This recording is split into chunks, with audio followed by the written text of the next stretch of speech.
इंकलाब महदी जिंदा रहे जहां में इल्मो अमल खुमैनी फिक्रो अमल हुसैनी।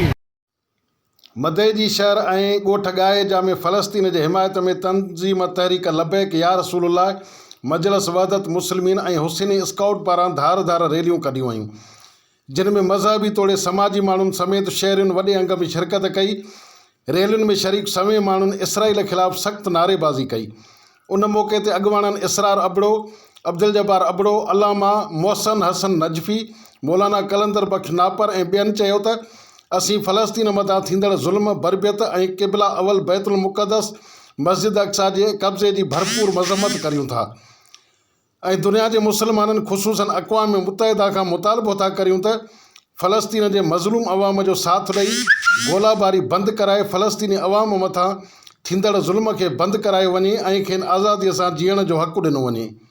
आजुज़ भुट्टो, इबरत न्यूज़, मदई जी।